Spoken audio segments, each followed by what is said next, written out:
Cardiac trained is what we were initially called, because there weren't paramedics as such in England at all.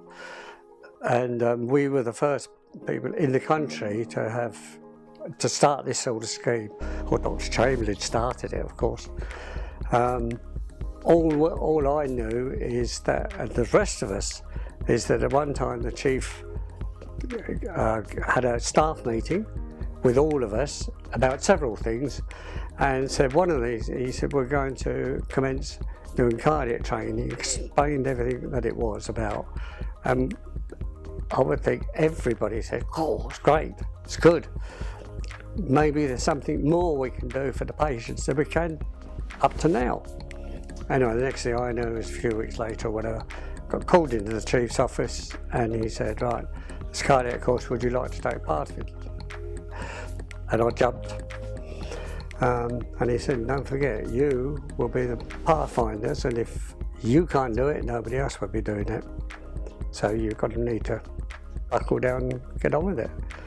And that's how it started. And then when the course started, of course, we began to find out when the first session, this is what you're going to learn. And when they started talking about ECGs, giving injections, you've got to learn the anatomy, you've got to learn the electrical system basically that operates the heart. All a bit daunting, very daunting. But of course, Dr. Chamberlain was excellent, really was.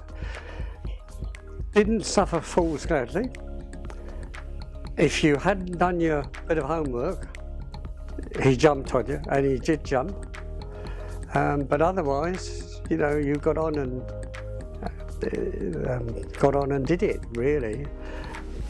Well, I think most of it is I think how far is it advanced, how much better it's got, how much more they can do, but also quite humble, because the bit I learned, mainly because my daughter is a paramedic practitioner, the bit I learned was minimal, that bit, to what she and all the other paramedics now have to know and be able to do.